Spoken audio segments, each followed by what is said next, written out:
to that channel from this channel from a different machine. So streaming the stream. But that was a bust working on that for the last 2 hours because of getting 2 different older laptops running Ubuntu and one Pop OS, getting those to updated.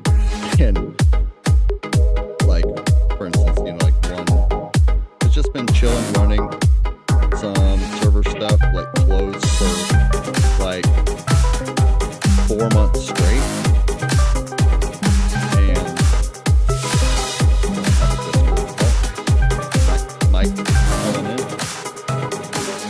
Join the call. Hold on, Mike, so I can down.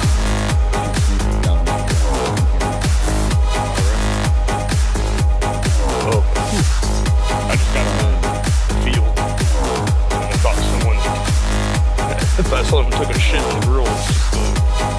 Wait, what? I thought I just got to the field, out in the field, and I thought someone took a shit in like one of the outdoor grills. Like from a distance, it looked like a pile, and I was like, "What? It's just the coals, but they must not have burned them." But from a distance, it was like set up just like looked like a neat little pile. I was like, "Man, how did someone take a shit in that?" It wasn't. Whew. Well, good morning. I'm doing some maintenance. I was just saying about how I wanted to stream from the 3-Minute Radio Twitch account for the first time this morning. There's problems, and then I realized that I'm gonna stream this stream to that stream, but from a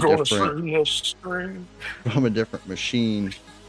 And then so this one, and I have my camera on because I'm gonna do backstage stuff with my camera, because I'm going to start doing software and tech backstage stuff for 3MR, and then like other coding stuff with camera on. Okay. But then okay. Stream to the 3MR on without camera, but anyhow, they're setting up this other machine, and it just like hours of headache and updates because it's been sitting running a bunch of stuff for like 3-4 months without updates. And okay. Like, oh, well, that's not going to work out this morning. So it was like 5:30 in the morning. I started like, yeah, I'm going to do it this way, but did some other stuff. And then little things. Today would be episode of 12. I'm created some other little Obsidian docs here to start. I'm always copying and pasting like our show titles and this. I'm like, just put them in here. And one, we're going to call this work notes and log.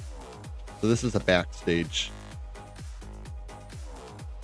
setup. Okay. Copy that into there. So I have this thing. This is how I update I know you probably can't see from the phone or anything, but copy and paste that. So every time we switch between the morning and this, I have to I copy paste the other one, change the name. See, what did that say? Yeah, it's the whole word. 3-Minute Radio. Select all, copy, select all, paste. 17th.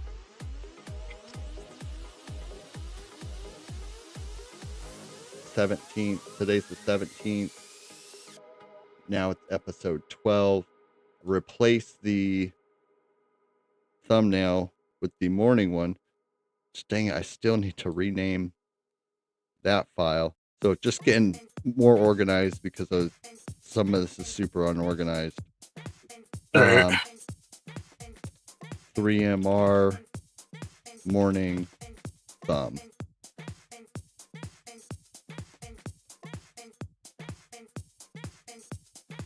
Crop your image. Sure. That I do this every time that's takes 2 seconds, but I forget to do it, and then if the things will be named now on Restream. So updating. And Restream only so the reason I'm going to stream to 3MR, so I'm gonna have a different laptop playing our show, but streaming that to the 3MR. So another laptop running OBS that's just streaming the output of the stream to the other stream to stream it at once. Dude, you just stream like 100 times. Yeah, sorry. That's what it is. They're streaming the stream of the Yeah, the stream of the stream and restream. And I think I just came up with I gotta try to not forget this. I think I just came up with a show jingle. It's short, like I think it's 30 seconds max. Okay, hit me. But it's like totally like 90s or like 80s. Like it's just I don't have the whole thing, but the concept is there, and I have so it's like 3-minute radio. Welcome to the show, and then you say hello, and then it goes, then 3-minute radio, something. I don't have that in, and then I say let's go, and then maybe like 2 more bars or something. Maybe where it says it references Morning Squirrel or you just made it. It's there. Like came to me when you said I think it's I don't know. I gotta not forget that, but I think I like it. Like if we can, I think it'd be good. I like it, and I literally mean that you just made it. Like, okay, just have that. Cool. I throw some reverb, some EQ on it, and with some music, and then the whole, Oh yeah. No, I'm gonna get a little guitar, like a easy drum thing, but like all right. No, it would be that's awesome. It'd be even to add another there. It would be awesome to like have it be like a cartoon because I pictured it like it was like a cartoon. There should be art or just like something playing during it. Yeah. So then what I do though, I copy all of yesterday's document, copy all of it, right click under there, new note, paste it all, 3MR-7-17 episode 12. It says like keeping all these things straight. And then update this one, 7-17 episode 12. Down here, 7-17 episode 12. And then I have a cool way to, I use this thing called one tab. I have a bunch of tabs open, and you just hit the one tab button and it puts them all into a thing for you.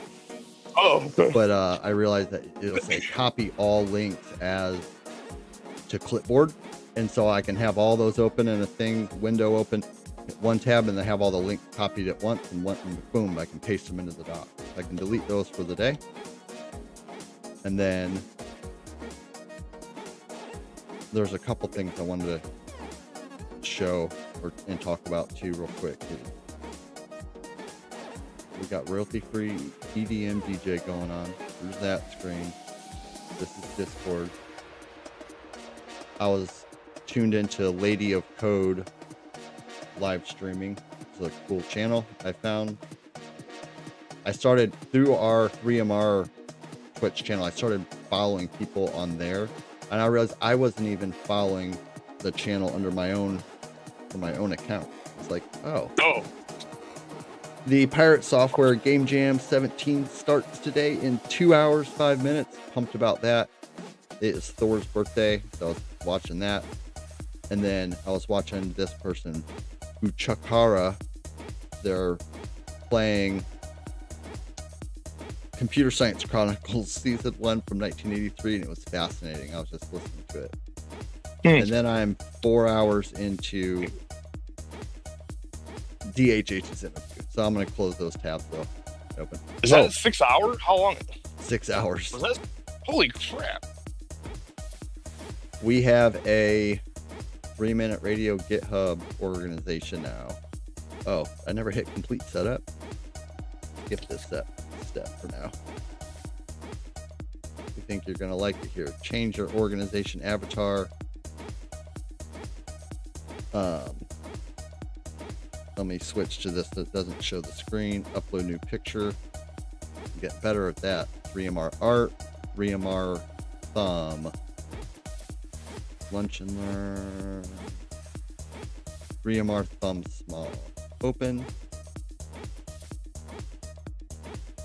Boom, we have a set new profile picture. Oh, GitHub account. Display name. I know it's about time here, and I'll have to get our tabs open, but 3-minute radio. Email will be public. Our email, see there, I just had this up, and it like autofill showed my personal email address. It's great. Those things like that on stream and stuff is like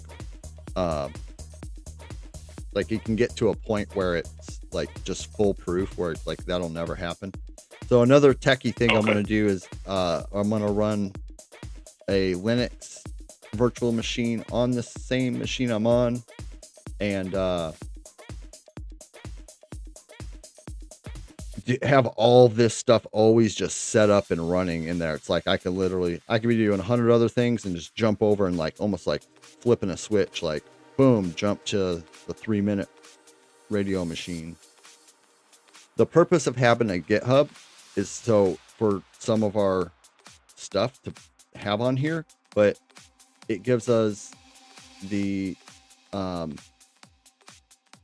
place to put a web page, and we can embed our streams on that web page without setting up domain names and having this whole other thing. It just makes sense. So we have a GitHub account now. If I refresh, why is the like the GitHub is the web page? Yeah, it'll be 3minuteradio.github.io. Okay. I just wasn't. I get it. Well, anyhow. Oh. And I updated my itch account for the Pirate Jam. For the Pirate Jam. This is my profile page. There was nothing there. It was just a big white blank screen. Anyhow, there's a cool UI and stuff on there. But do I have other tabs? Windows? No. So I'm gonna switch back to this. Oh, this was what I was gonna do. I had a div.js open. See, it's too late now though, but I was gonna do it's National Hot Dog Day. Oh. National National Hot Dog Day. Hot dog. Oh, I have the background. Hot Dog Day. National Hot Dog Day. H1, get a big font size real quick. Oh, you need some paper. Just some paper.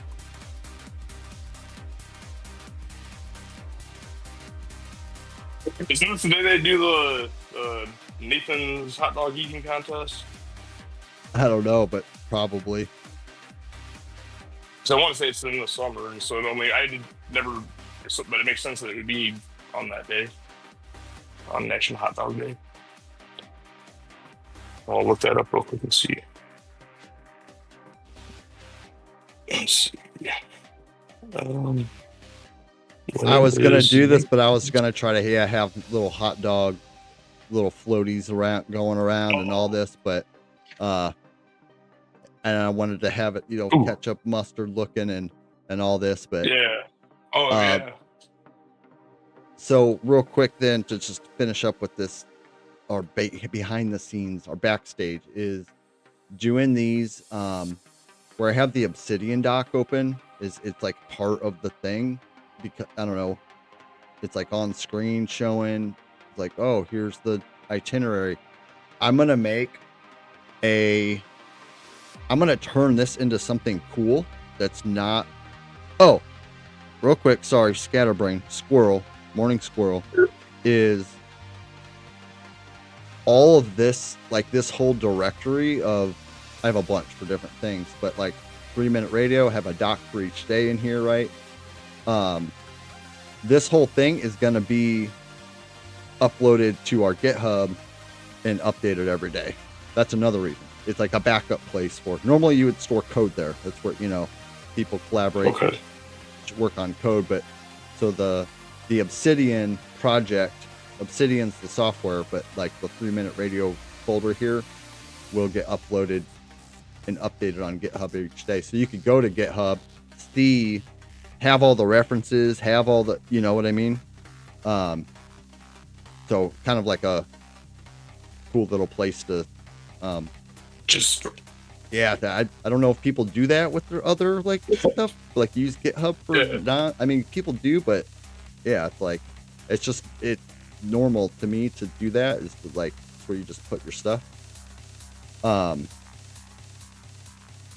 then say I made the National Hot Dog Day code, and I want to store that there. Like this code that was generated for making this background is just in a Obsidian doc, and if I refresh this tab, I have to copy it from the Obsidian doc back into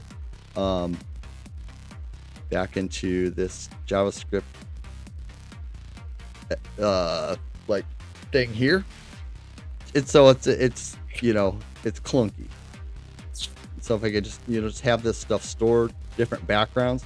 So this is where I'm going with this, is that I'm gonna have a bunch of each of these are gonna be like this dark background with, I don't know, this kind of like not lime green, but like teal, bright, cool looking, future radio looking, like intro, the Hacker News, the tiptoe, and it's like a button you click and it like has a drop down, and I can like fill stuff in there, like drop links in there, and also have so again, just how this doc goes to GitHub, like code for doing that stuff, it's like boom, it goes to the GitHub. And so, and that'll also be like a live control panel thing where we can play sounds like, oh, start the jingle, start the boom, start the bam, and it's all playing in a browser tab, so I'm just gonna slowly work. I'm gonna work on that, like a little bit. Like it's not like a big undertaking. It's like a fun, quick, interactive undertaking. It's not like this huge programming endeavor or anything. But yeah, go beyond using an Obsidian doc and showing that and having, because this is boring looking, right? And just have all that interactive on screen, and have the chat embedded on screen with all the other things. Right. Okay. All right. Last thing, I'm gonna shut camera off on both of these, both of that. Yesterday, during some parts, I have two scenes, an editor and a display scene, and when I click on editor, I know editor is not the right word for it, but that's our swimming tank. I think a fish tank looking weird 3MRs floating around. I had my mic muted on that scene, so there was just a couple parts of Lunch and Learn that are cut, but it wasn't too bad because most of the time it was on display. I was like, dang it.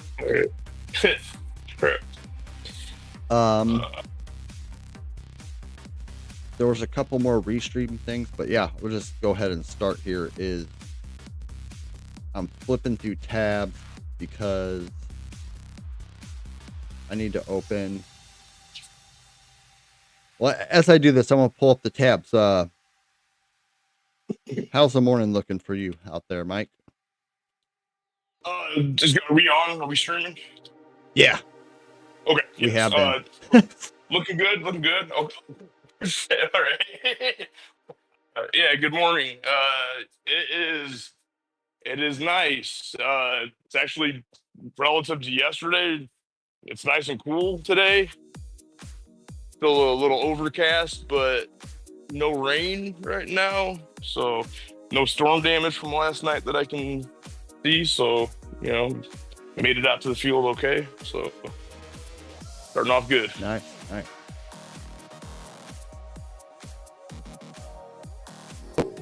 It's gonna be hot. I really got to get up on the weather stuff. I can do that. I'll try to do that for tomorrow. Try to help well, I know you gotta have it opened up, but I'll try to send, like, if I open it, like, if I can get that ready and just send you the links or whatever, then Right.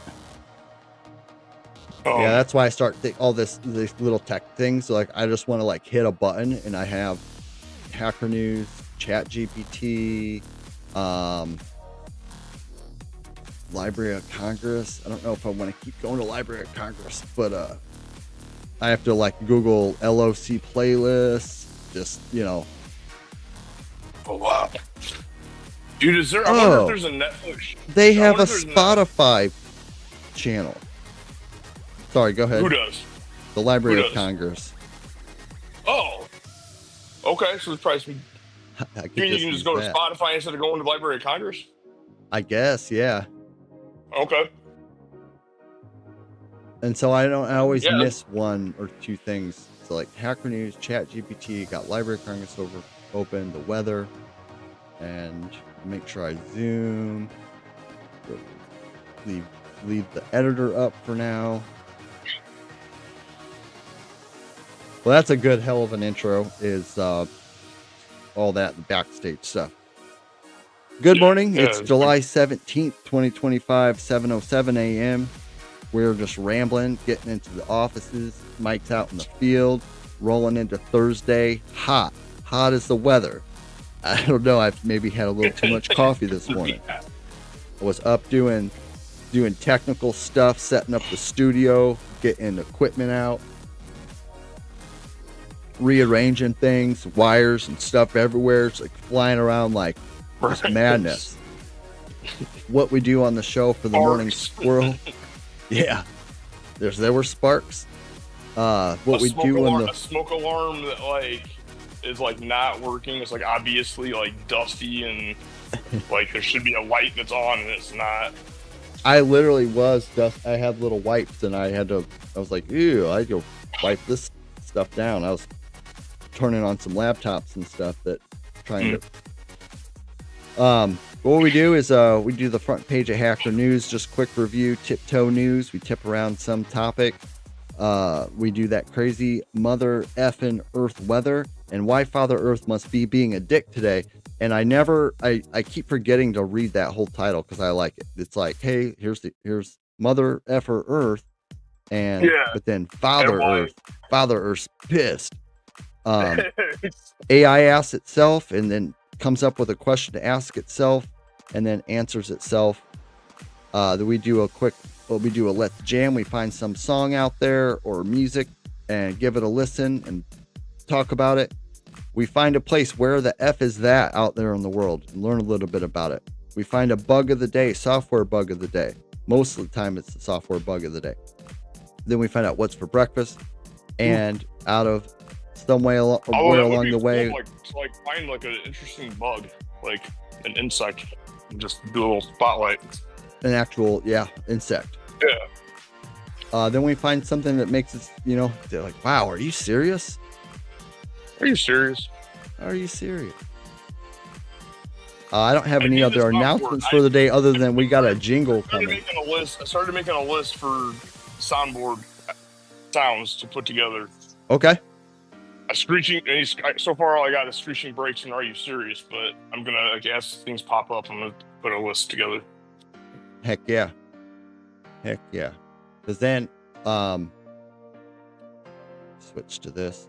That all part of the whole thing where you have like where we're at in the show with the stopwatch built in, with the soundboard all up there, and like graphics and the whole thing, like all in one browser tab that's like controllable by awesomeness. And yeah, I think it could be amazing. It's going to be amazing. But yeah, keep the list going on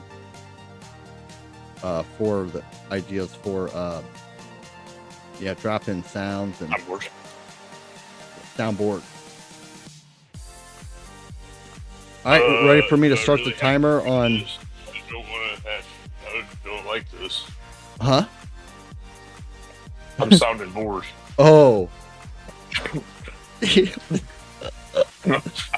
Hey, I got a joke got me last night, and I was listening to Pirate Software stream because I thought they were gonna announce the theme of the game jam at 3 a.m. when they start.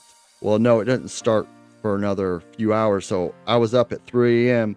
I set an alarm for 3 a.m. thinking that the theme was going to get announced. And nope. They were like, no, it doesn't start for 5 hours. I was like, oh. But but someone in there dropped a dad. There's always good old like stupid dad type jokes, but it was it was like, and they led it on. They did the text to speech chat where it was like, you know, it led on, and it even went over my head for like 5 seconds, which made it even better. They were like, guess what? I invented the most amazing thing. It may not make sense to you.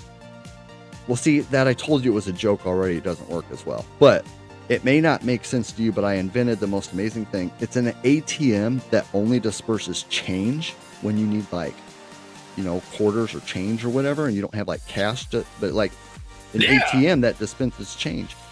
Nobody get it. No one gets it, but it just makes sense. It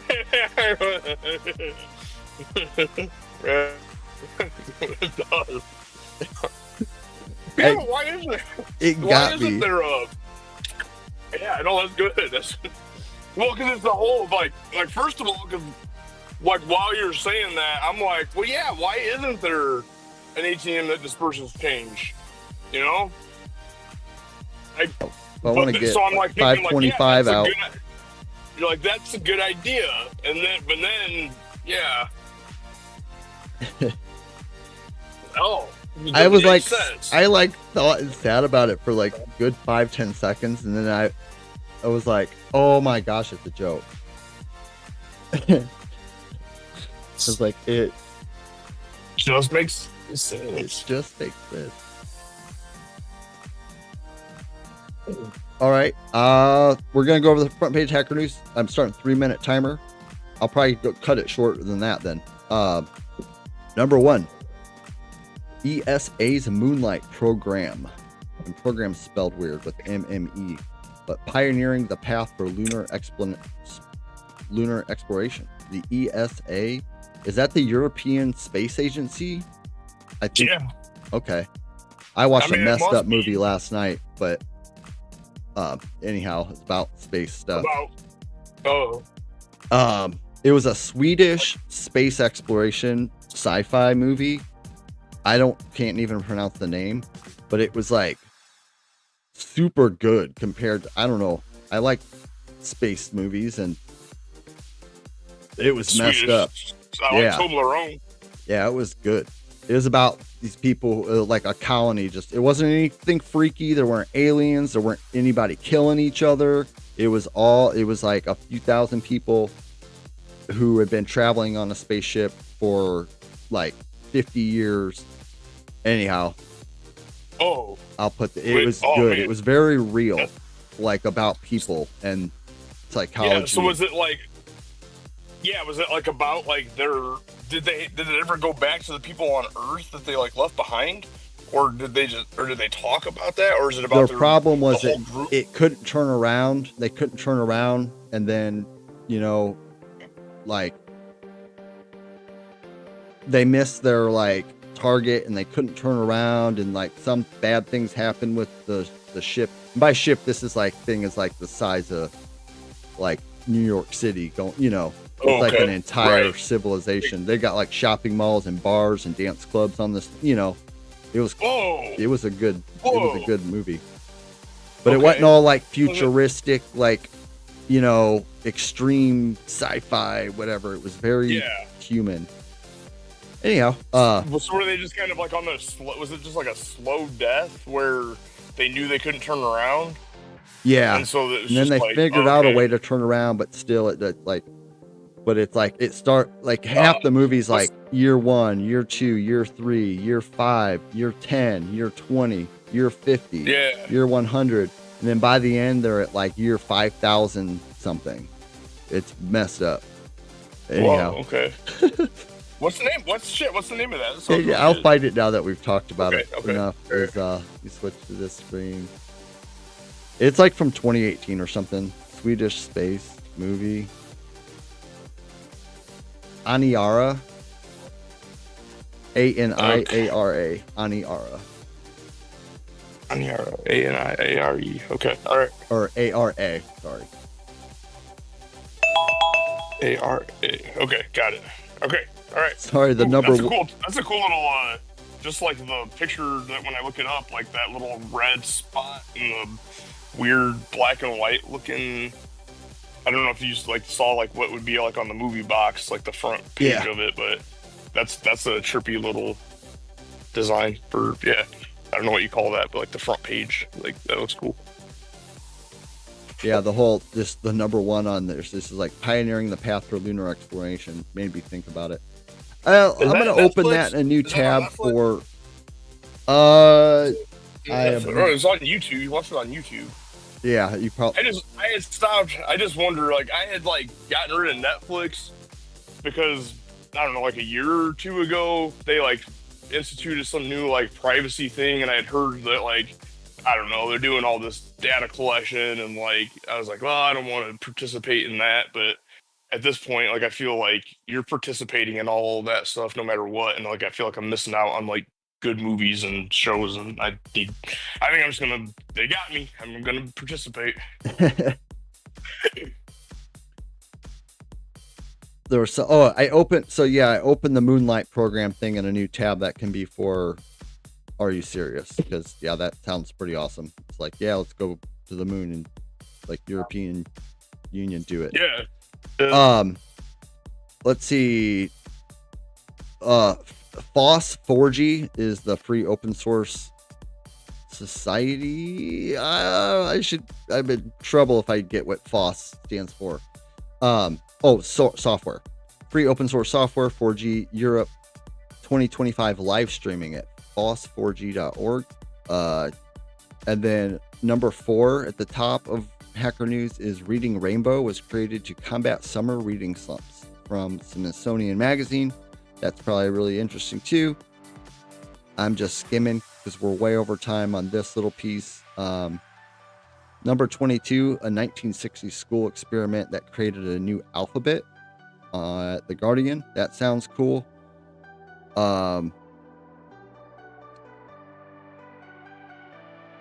The last one on the page is of the Roman. I can't say it right. Dodecahedron. Dodecahedron. A 12. Yeah, no, it's Doda. Dodecahedron. Yeah, dodecahedron. A 12-sided object has baffled archaeologists for centuries, and that is on livescience.com. I opened that one in a new tab too, just in case. We'll see if maybe that's the thing. Anything on your mind today to tiptoe around? I did not look. The only thing that I've been on, like, and I thought apparently there still is like a whole lot of Jeffrey Epstein fallout amongst, Yeah. but like everyone is still talking about it, like that story, like they want that to die and it's not dying. But that's the only thing. But I don't know that there's really anything to like dive into particularly on that. Just that, like, so I have something slightly related that I will tiptoe around with you real quick about, because you made me remember. Okay. I actually I was at the office late. I sent you a text with a link. There was one that's something else, but then there was a second one, and it was Eric Weinstein interview, and it was like a YouTube video from 2 days ago. I would say the YouTube creator's name, but I don't know it. but Diary of a CEO. it was Isn't it kind of Diary of a CEO? no, it was No, okay. the like thing on the YouTube thing has some crap about Epstein and stuff, but that Okay. conversations, I was like 10-15 minutes in, and I like and respect the guy, but I was like 10-15 minutes in, and I was like, I just can't do this right now. Like, dude was talking about how it's the start of the apocalypse and this, and I'm an optimist, and I know things are bad and all this, but it was so Yeah. political, like, Yeah. and No, like I cynical about society in general, like, and it was almost like yes. this.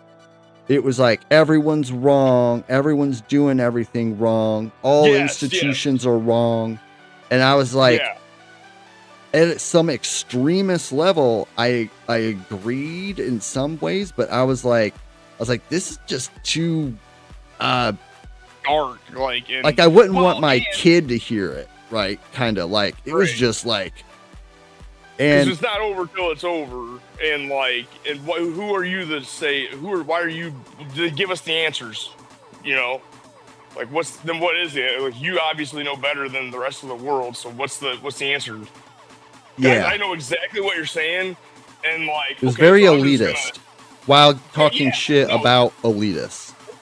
That dude, he had exactly, he's, you know, like, I've been aware of Eric Weinstein or whatever for years now, like, what, 5 years or something. He's like, you know, saw him on Joe Rogan, like, very, like, at first, he's very interesting, like, the way he, like, puts ideas together, like, he gets you, like, just, he's got a very, like, different way of, like, thinking and, like, getting you to think about different ideas.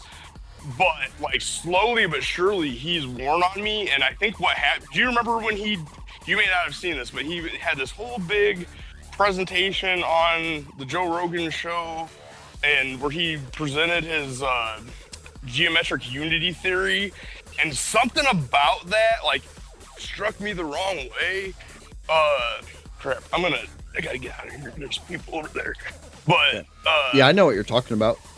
Yeah, no, like, he had this whole thing where, like, you know, like, Jamie pull it up or whatever, and, like, so you know, Rogan always is like, hey, Jamie, pull that up. So he, like, actually made Eric Weinstein made this website that was, Jamie, pull that up, and something about that, like, I just noticed this, like, that was the start where I started losing respect for that guy and started, like, questioning, like, is this guy even, like, a serious character? Not serious, but, like, do I trust this person? Like, is this dude just like a total sham and charlatan? And like, that was kind of the start of it. And then, like, and his brother's also a whack job. And come to find out, like, interesting. Like, and that guy,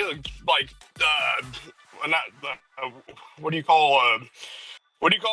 People that, like, trick you and take your money and all that. Like, I guess charlatan, but there's another word I'm trying to find. Anyway, like, same deal. Like, also a charlatan. And then, like, the more, like, once I was able to go that direction, there's, like, if you look up, like, that guy is geometric unity theory, like, there's all types of, and just recently he just got embarrassed on the Piers Morgan show.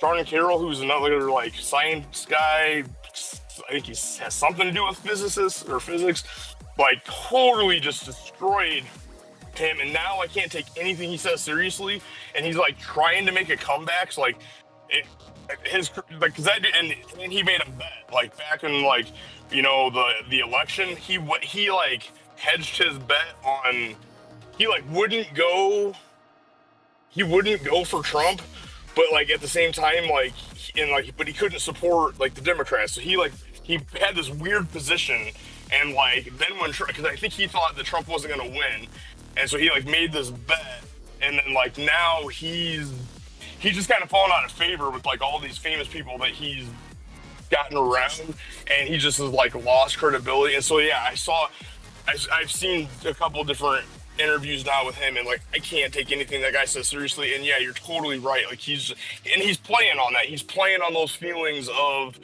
you know, it's the end of the world, and like, yeah, it's nuclear, and like he's just playing with all those things and doing it in a way because is smart. He wasn't even being nice to the person interviewing him. It was like, it was off-putting, you know. Right. I liked what he was saying a Look, little bit, but it was just super off-putting. Yeah. He might as well have said like, are you a dumbass? Why are you even asking me Right. that? Have you not looked around, Exactly. and Yeah. seen the Right. state of the? And the dude's like, Yeah. well, yeah, but he's like, don't you think? I don't know. It was like Like, it just wasn't belittling, right. Like, yeah, Yeah. 100%. Yeah, right there with you. And like super smart scientists, mathematicians, physicists, all that. But it's like then you go into this whole like, this is I don't know history. I'm not academic. I'm not a historian, but it makes me think of like Galileo, I think, in saying that the world is round when everyone thought it was flat and being ostracized or whatever, but then Galileo being like, but it's like that, except for like, yeah, Is not Galileo. I'm sorry. Like, exactly. He wants you to think. He wants you to think that. That's how he's making his money. Yeah. Feeding his ego. But dude, I'm telling you, like, look into it like a little bit, and like that dude and his brother, like, they're just full of crap, whack jobs. Like, Yeah. they're interesting. They will lure you in, but like the more that you listen to what they say, I just personally, I don't trust them. You do your own research, but I give it time. It might take a couple of years because they're pretty good, but eventually, eventually, I think if you keep thinking critically, be skeptical. Eventually, you'll go. It took me 5-10 minutes, and I was like, because I thought it was going to be really good, and then the thumbnail on the thing was about Epstein, so I know that further in. That's all that's why I clicked. Anyhow, to see, because I know it's going to go into this dark underworld, and I was like, damn it! 10 minutes in, I was so bothered. It just felt dirty inside or something. Yeah. Yeah. No, I know what you're saying. Yeah, I did the same thing. There's like 2 or 3 different interviews he's been on recently, and like I could not even I couldn't stomach it. Like I literally, like you said, like I don't even know if I made it. Like, it was like 2 minutes into him talking, and I'm like, I don't want to hear this. Like, yeah. Yeah. Well, that's a good tiptoe topic then. Yeah. I'm gonna skip the weather. It's hot. There's flooding. There's rains. There's storms everywhere. Everyone be safe. We're gonna jump into AI Ask Itself. Again, I prompted Ray. Ray Signal is our in development context with our PhDs in prompt engineering. Apparently, that's going to take over the world.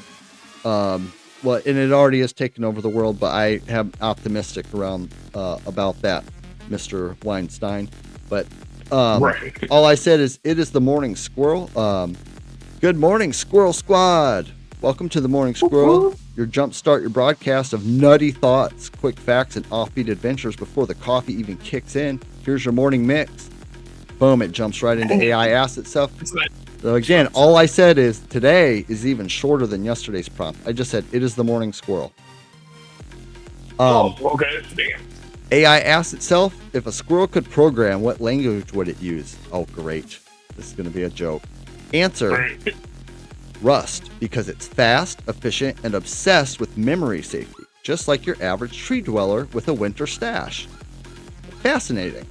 So Rust is a real programming language. That's not a joke. It is fast, very efficient, and its main feature is what we call memory safety. That's like why it exists.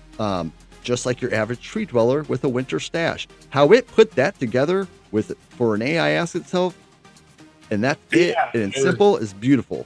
Because it went all techie too. Yeah. Very cool.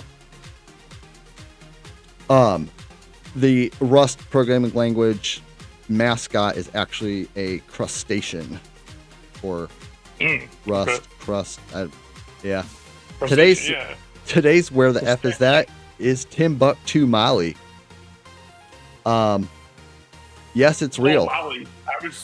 For some reason, I was thinking Mali, Mali, like Bali, but Mali. Okay. Yeah, not Timbuktu is real. Party favor. It is the center of trade, culture, and Islamic scholarship in the 15th century. Open link a new tab. to Wikipedia. Timbuktu is an ancient city in Mali, 12 miles north of the Niger River. Timbuktu. It suggests Sorry. that prehistoric settlements in the region predating the city's Islamic scholarly and trade prominence in the... I'm just barely reading here. That's it. So this... Timbuktu? Holy...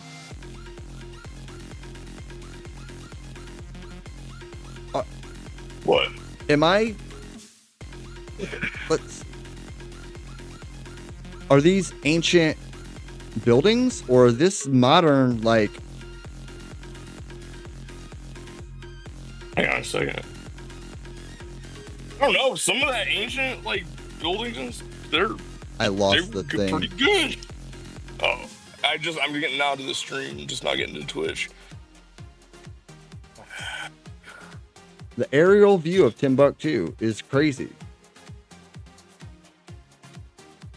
Dang it, I hit zoom in it. There we go. I hit the zoom button, it makes it small. Oh, like smaller. There we go. Okay. I can't zoom or it'll go here, wonky. I'll look up. You said it's Mali, Mali? Yeah. Timbuktu. I'm just gonna like Google it real quick. Timbuktu. I have no idea how to spell Timbuktu. I should as much. Oh, Timbuktu. Google will fix it for you. Buck. Okay, it did. Yeah, I always thought it was Timbuktu, but it's Timbuktu. Timbuktu. Yeah. We're probably saying it wrong too. It's probably like Timbuktu. Yeah. Oh, the French spell it different. Yeah, no, that's ancient, but no, that looks awesome. No, there's some really cool, dude. The Muslim, Muslim Islam, like the Muslim world, like they were on to something. Like we owe them a lot, like for like in mathematics and science, and like they were on to some stuff back in the day. Dang, it's hot there. Anyhow, it's just going through. It looks like a scene from Star Wars. Like it looks like weird sand buildings. Yeah, like that, like totally. I don't. They are involved in the salt trade. So they're on the edge of the Saharan desert. They are. There's insufficient rainfall in the region for purely rain-fed agriculture and crops, and crops are therefore irrigated using water from the River Niger. Okay. A lot of people go there and visit. There's been, it's a war-torn area more and more in the last 2 decades. Early accounts in the West. I had no idea that's where Timbuktu was. I just knew this, like, saying. Just like, it's yeah, is it, I can't remember, is it in the southern part of Africa, or is it up near, like, Egypt, or where is it? I can't place it. For some reason, I was thinking it was, like, southern. I'm going back up to the map location of that. I can't tell on that okay. map. It's in the middle of Mali. No, okay. And it's mounds. It is known as a World Heritage Site, of course.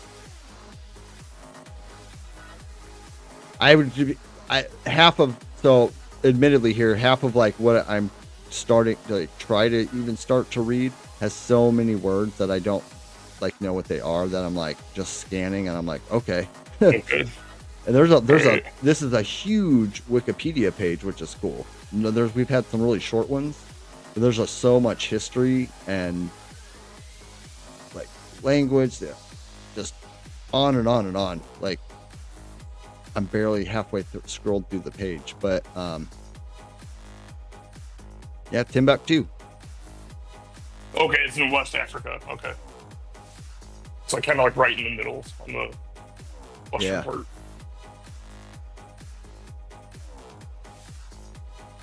It's funny. We could have come up with a better one. Well, I mean, not that there's anything wrong with that one, but it's. Yeah, it seems like.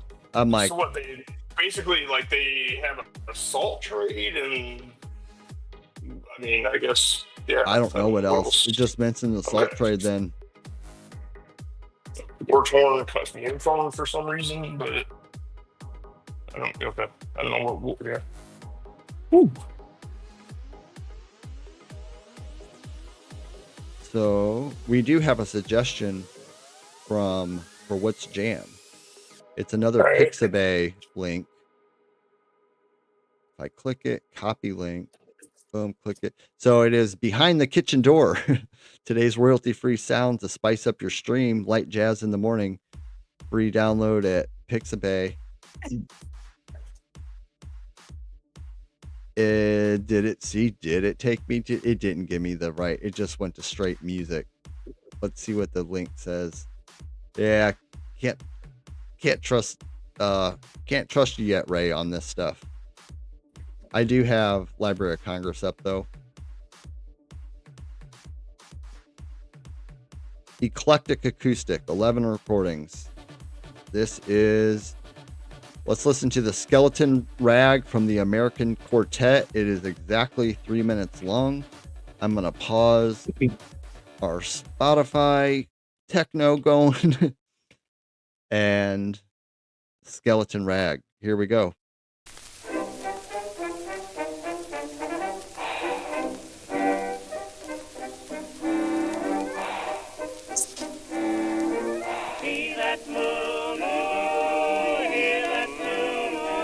It's very eerie.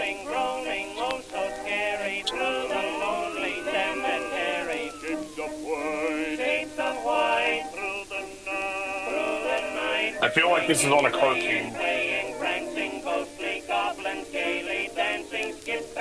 can see like skeletons dancing. From the place where they are hiding, slipping, sliding, they come gliding. Short and tall. I can tell you more in a second. I don't want to let it stop it up to show the detail. The Skeleton Rag. That skeleton rag. That rag, it sounds so. So that's what you like wipe. What you wipe your skeletons up with? The skeleton rag. Like, these skeletons get here. Hooray, hooray, hooray. Hooray! That skeleton rag. Hooray! Rag about their epitaph with laugh delirious.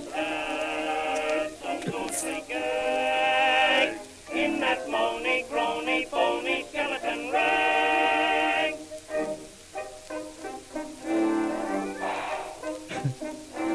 What did it say? Phony, moany, bonies? Oh, hear that sound? Oh, don't it make you shake and shiver? Don't it make you wake and quiver? Can't you hear? Can't you hear? There's some crazy sort of harmonizations going on back and forth with this.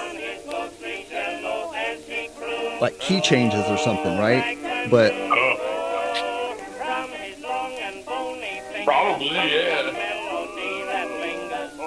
I'm assuming like it doesn't exactly sound like ragtime music, but like I mean, and I forget, but I'm guessing it's some kind of. I'm guessing it's kind of. That seems like a play on words, but.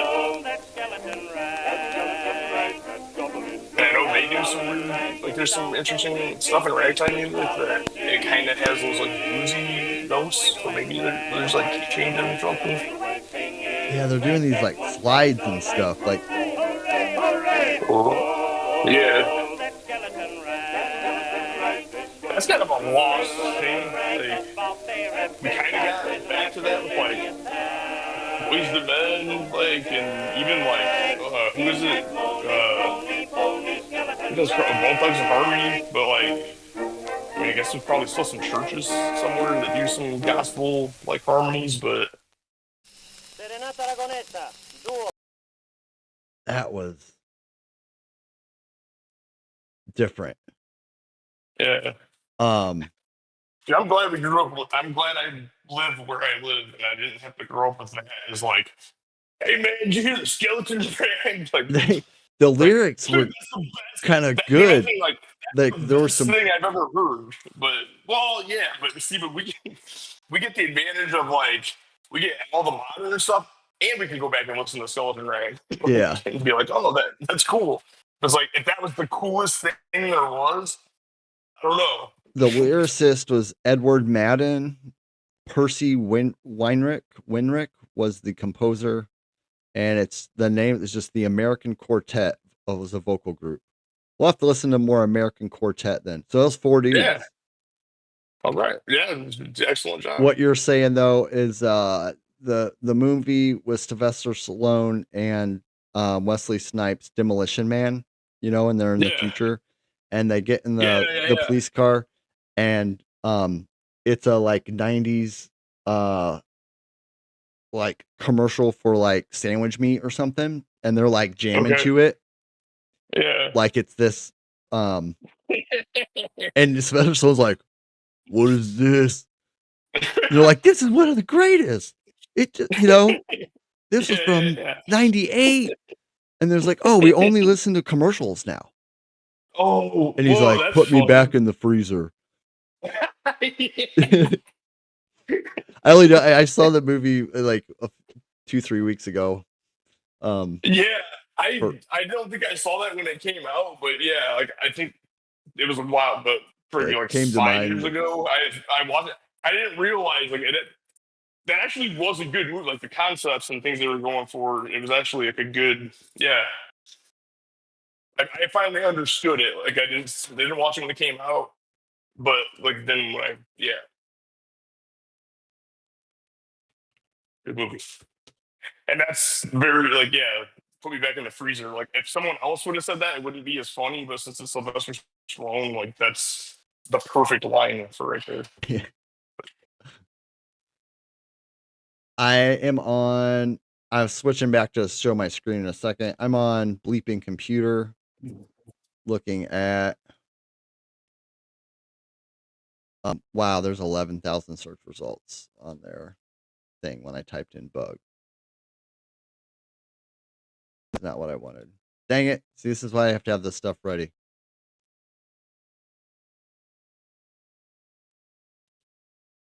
What are we on? I'm on Bleeping Computer and no. All right. I'm almost there. Dang it. Music and silence. Let me jump back. Turn that music back on. We can beatbox until.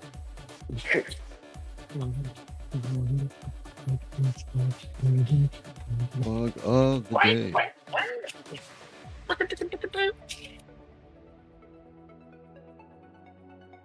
I get YouTube videos. You get YouTube video like suggestions? Yeah, it's like the first 20 results from Google. Here, so we'll do the bug of the day real quick. Just Reddit r/ask programming. 1 year ago, a person asked, has there ever been a day where a real world program was really bug free? So like, or is there truly a program out there that's like entirely bug free?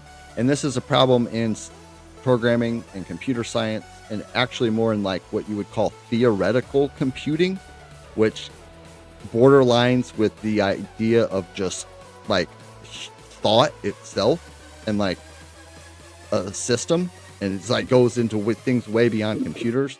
But is that, how do you prove that something is bug free? Especially then when it's code. Like, how do you prove that the laws of science or math or other are truly like all inclusive of like solid fact? There could never ever be any, like, there's no flaw in it, right? So it's along those lines of, that's what you get with more like theoretical computing ideas of. So it's just off the top of my head there and think about this. So this person just happened to ask, is, a good answer at the top is yes and no. I think there are embedded systems that get as close as possible. For example, when's the last time your microwave messed up? Even those systems are prone to hardware failures that can produce unexpected behavior. That's a good point there. In many critical applications, NASA moved to using multiple computers and only using results if at least 2 of the computers agreed to try and mitigate that. Yeah, no matter what, there could be this thing that no one ever realized or thought of. Sometime here, maybe for tomorrow, I'll find the bug of the day. It's like where the Volkswagen didn't start when they bought ice cream. You know, like kind of on this, like, yeah. But like, I mean, even if you like lay it, so like, is that where you were saying to start with? Because it's like, even in like biology, there's mutations or diseases. Yeah. How do you prove a system is bug free? Yeah. How do you prove a system is like correct?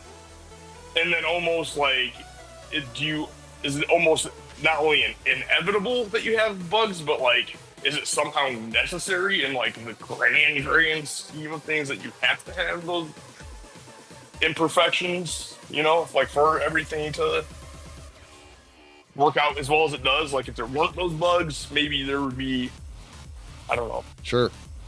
That's very theoretical, but like. And yeah, there's like, you know, drop your laptop into a river and it breaks. Is that a bug? Well, it is if that laptop was designed to be running underwater and uninterrupted. And yeah, so it's like all about context too. So a bunch in this like Reddit thread is people bring up NASA a bunch. And so someone says, it is fair to note that NASA deals with bit flips. This is what made me think of dropping a laptop into water, but bit flips that are caused by radiation. So they have hard drives and memory and like RAM and, you know, computers and chips all running in space, but being hit by heat, radiation, all these environmental aspects, not, you know, no gravity, things like that. And like cosmic rays and things like that. So they have like, NASA is probably the best example of like really good. It's like very, very solid software engineering. I do know that the lunar lander. I'm gonna mute out for like 30 seconds. Okay. I've got to mute for 30 seconds because I'm muted. Okay.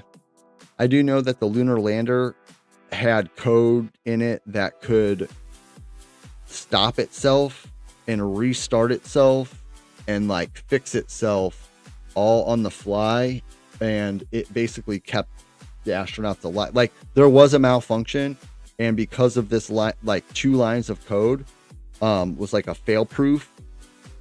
I'll have to get the facts on this sometime. Was the only reason that like utter disaster did not happen, because somebody thought, well, what if this one sensor is the worst thing possible could happen that could never happen, but if it does, I'm gonna have this in here. Okay, here we go. We have a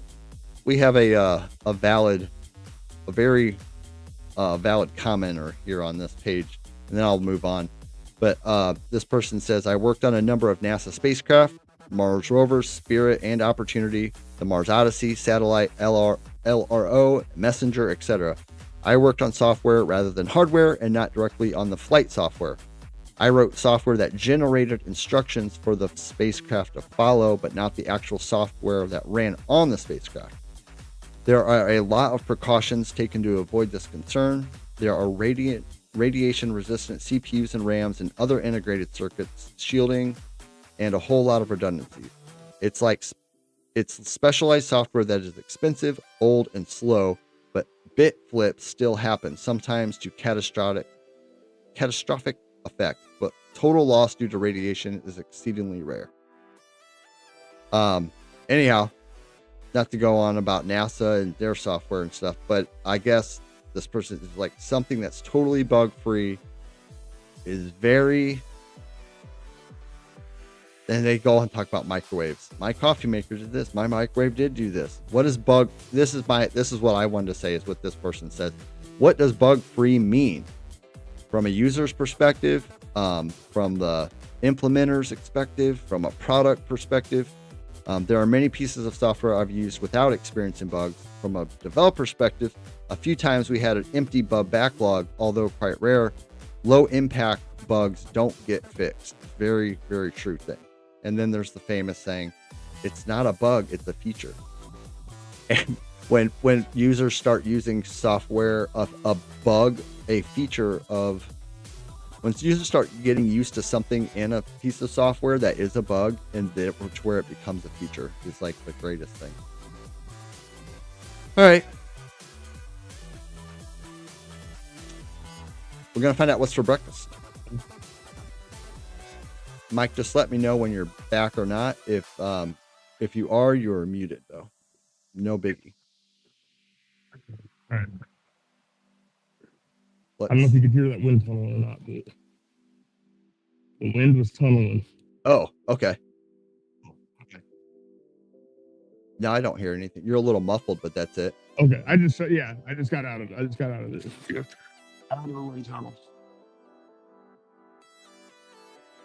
I messed up is on our, I closed tabs. I shouldn't have. We already had what was for breakfast up. Chart. I just searched chart.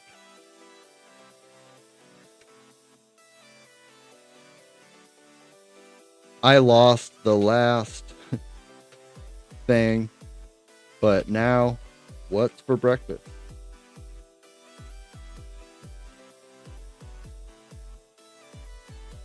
And we'll try to wrap up and end it by 8. It's 7:52. See what's our, we just, yeah, what's for breakfast and are you serious? So today, no worries. We've got your breakfast right here. It's a little bit different. Savory ricotta and herb pancakes with tomato jam. Tomato jam. I don't know, but I could see ricotta herb jam, like kind of, like with the pancakes. I guess it is more savory instead of sweet, like a herbal pancake. 1 cup ricotta cheese, 2 eggs, 1/2 cup milk, 3/4 cup flour, 1 tablespoon baking powder, pinch of salt, 2 tablespoons chopped fresh chives, 1 tablespoon chopped fresh dill, butter or oil for the pan. For the quick tomato jam, 1 cup of cherry tomatoes, 2 tablespoons of sugar. That's kind of a lot, isn't it? But 1 tablespoon of lemon juice. Is that what it said? 2 cups of sugar? 2 tablespoons with poured into 1 cup of cherry tomatoes and a pinch of salt. Yeah, that's quite a bit. Although, like, and crushed red pepper. Maybe to get rid of the, does the sugar cancel out acidity, or it'll sweeten the tomato up. Yeah. Yeah. So maybe instead of being savory, maybe they're trying to make it like sweet. This one even comes with like further directions. Like, this is a pretty good. Make the jam, toss the cherry tomato, sugar, lemon juice, and salt in a small saucepan. Simmer on medium until thick and jammy. So, you need the sugar to jam because it's a jam. It has to coagulate or whatever. Optional. It's got to get all. Yeah. Sugar crystallized. Jammy.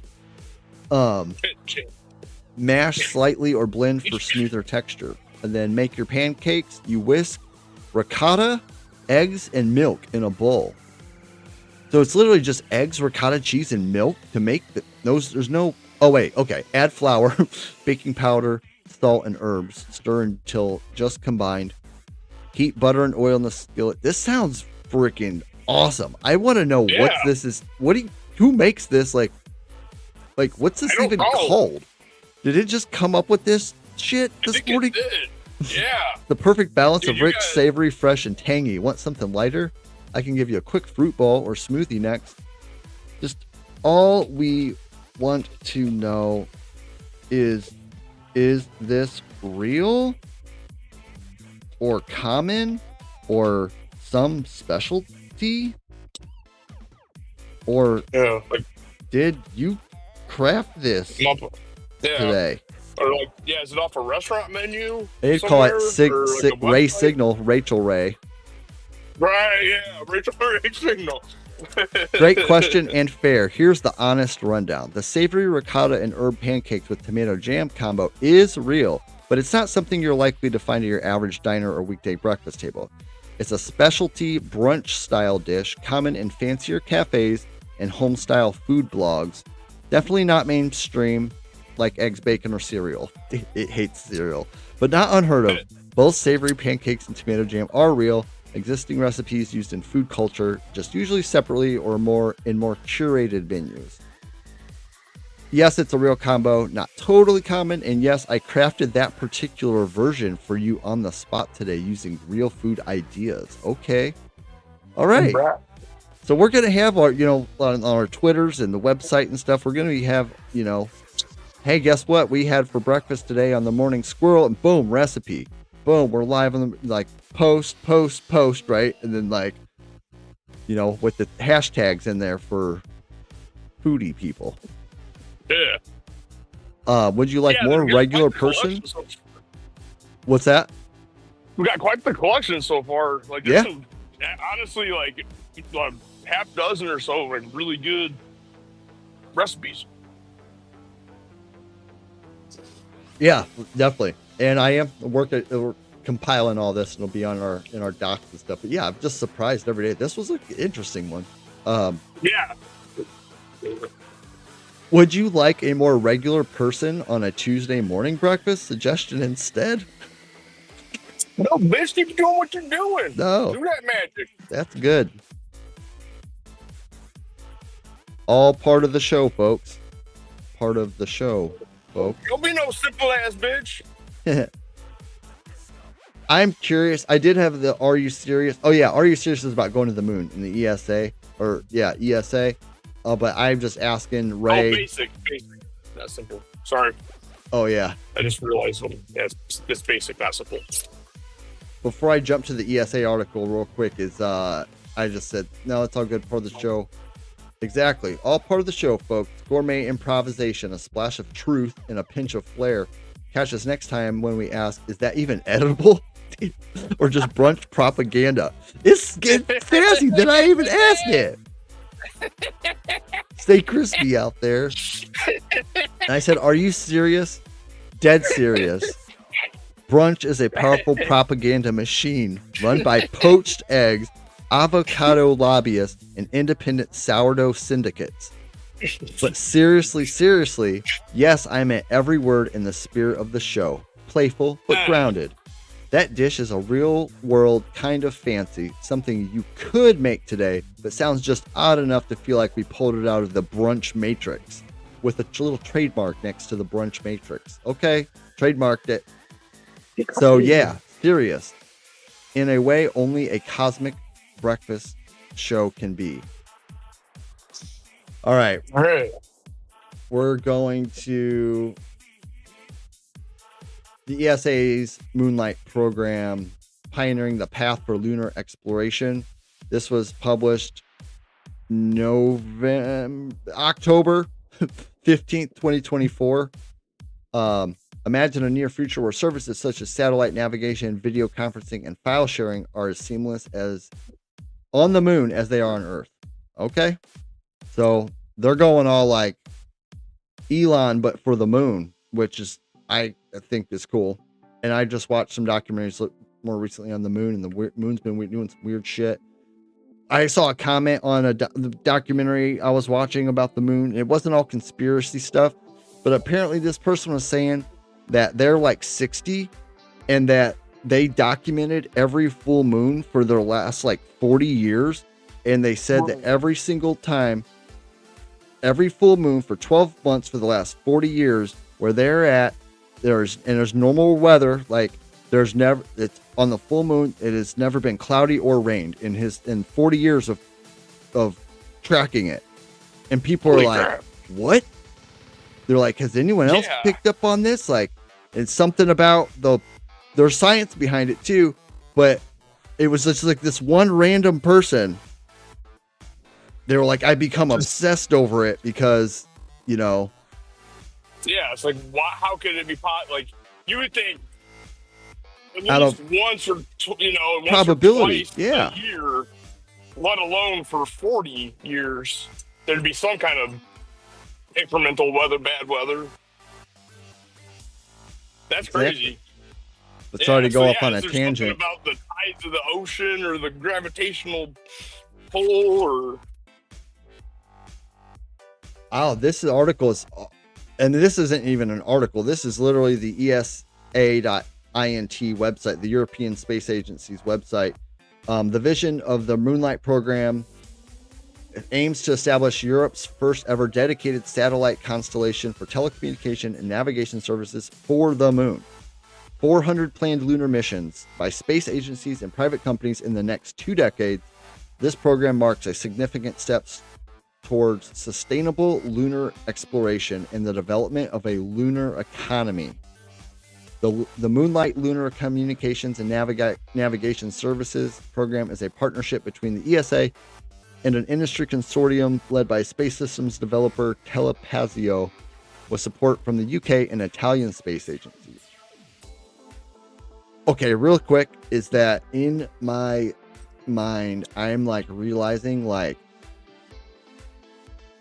they are going after this at such a good time.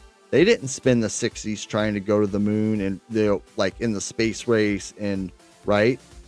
But like now they're like, this is so feasible, right? And all the technology, like 60 years of experience and knowledge, and yeah, now the it's chips backed by are all there. these. It's not was just NASA. cheaper. It's not exactly. We see you, Europe. Yeah, we see you, Europe. Hell yeah. The first step in this ambitious program is the Lunar Pathfinder. It's a communications relay satellite manufactured by Surrey Satellite Technology and set to begin operations in 2026. It's a pioneering spacecraft, will serve as a precursor to the full LCNS constellation. So they want to put satellites in rotation around, just like on Earth. They want to get satellites in orbit around the moon. Collaboration and future plans. We are working closely with NASA and JAXA on LunaNet, a new framework for lunar communication and navigation standards. LunaNet, baby. Yo. Moonlight will comply with LunaNet standards and undergo the first ever lunar navigation interoperability test scheduled for 2029. And what's amazing about this to me too is you send people up there, and even just machines up there, they have to communicate all the way back to Earth or our satellites, and then like piggyback thing, and there's this delay, and like you're literally building space infrastructure at that point on our moon or around it. And then it's like you would need that to even think about doing more. Like, I'm kind of fascinated. Yeah.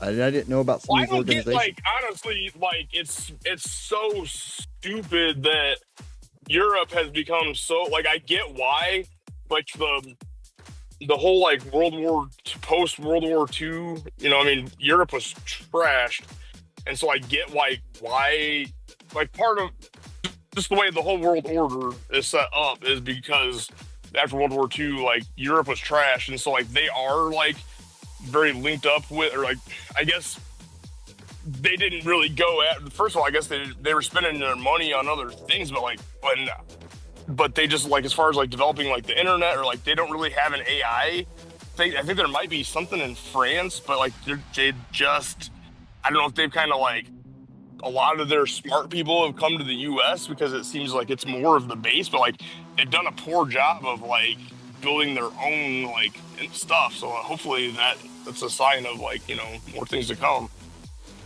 I guess. Yeah, absolutely. That's crazy. See, I would have never. You'd hear about this on like, I don't know, some more mainstream news thing, and it'd be like, I mean, it's huge news, but and this was published back in 2024. That Oh. you would think it would be like, I would have Yeah. like front page of the. I mean, maybe it was at the time or something, but or it's something. There's, I don't know, probably some Yeah, it magazine seems- science. Well, And, yeah, because it seems like when we went to the moon, it was like, you know, the world stopped, you know, or when we were trying to, and at least that's how it was portrayed. And I'm pretty sure there's like, you know, Time Magazine, front page of Time Magazine, you know, New York Times, like, and so yeah, it does. It seems like a big deal, but like I guess that's just kind of a reflection of the world we live in too. Like, there's like so much going on that like, yeah, Europe's going, you know, doing some shit. Yeah. I'm just glancing through the comment. Yeah, that is just like, oh yeah, we're just like, yeah, Europe, yeah, the European Space Agency. Kind of shuffled in there. One last, I scrolled down in the comments on Hacker News, and it's so, and like about 20 comments down, someone's like, honestly, pleasantly surprised that this is a European-led initiative. It's really great to see ESA stepping up with such an ambitious project. That's like perfectly said. Yeah. And then the first reply is, ESA is leading the way in a bunch of space stuff. We're not great at launchers, but the stuff we send up is top notch. So they like have all these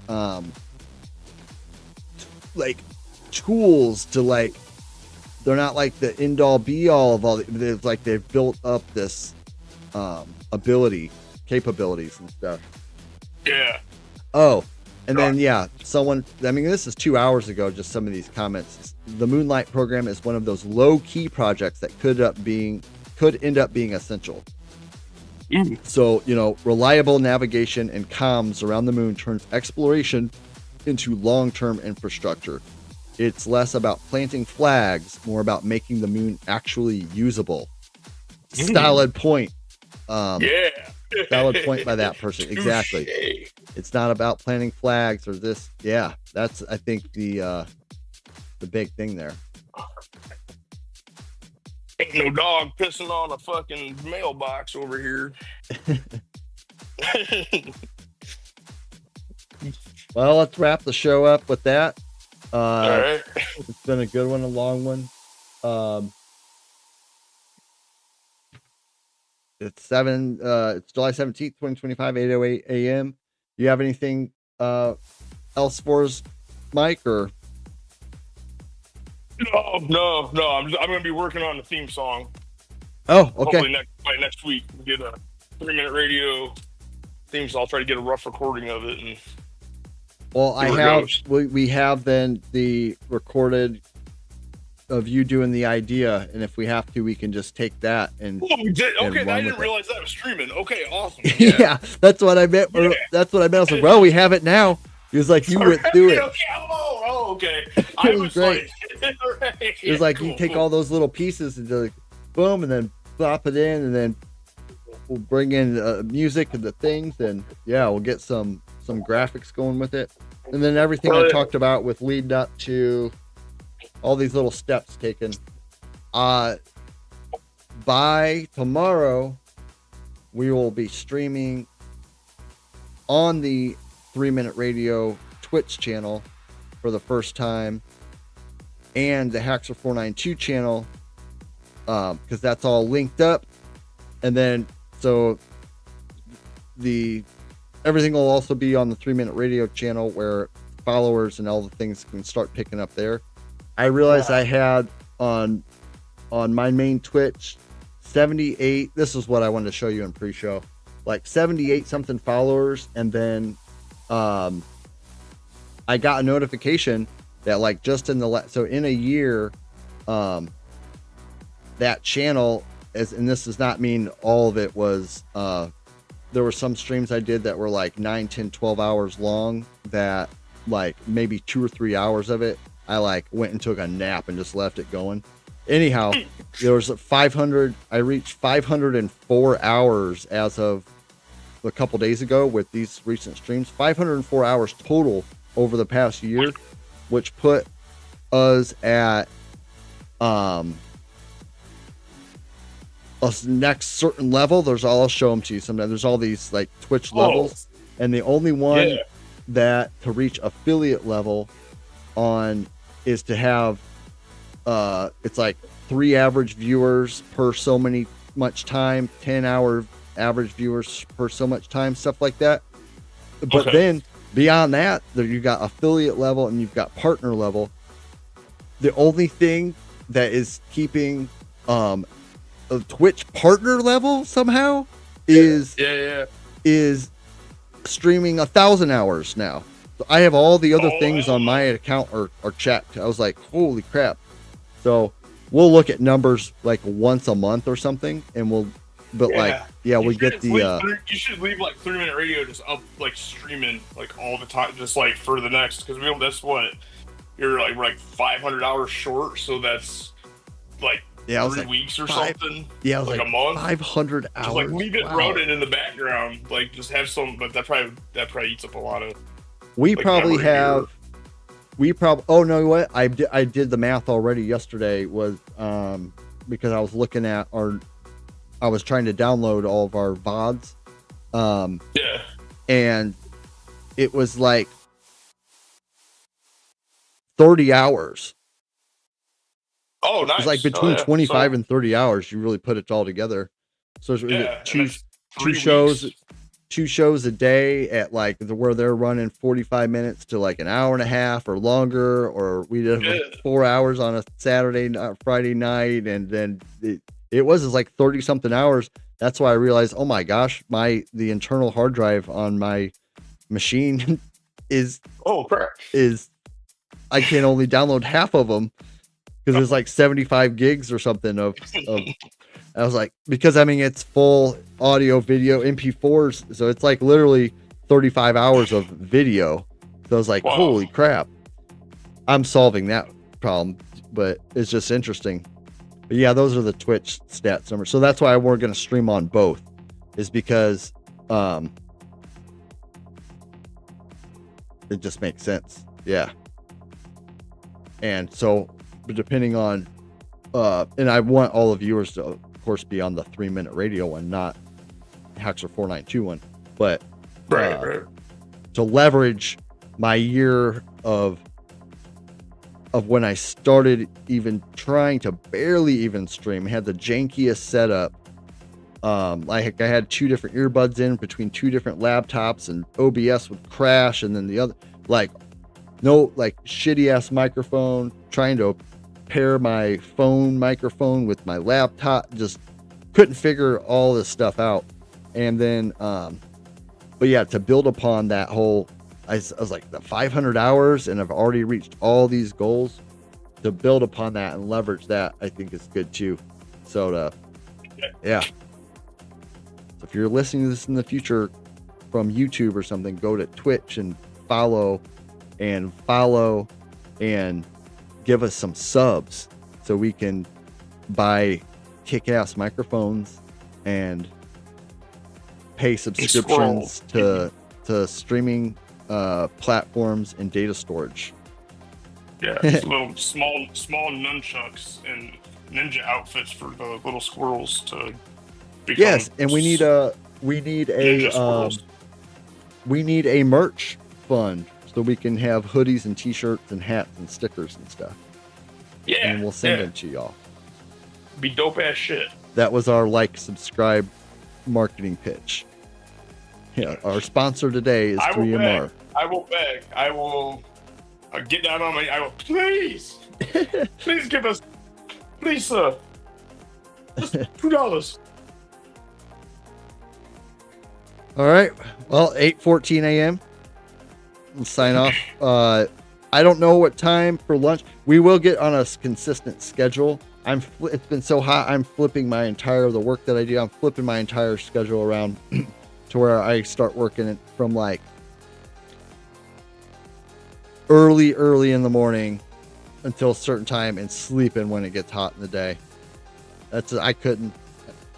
Yeah. But, all right, Mike. Have a great rest of your day. Stay cool out there. Yeah. Stay safe. Right. Good show. You too. All right. All right. Peace.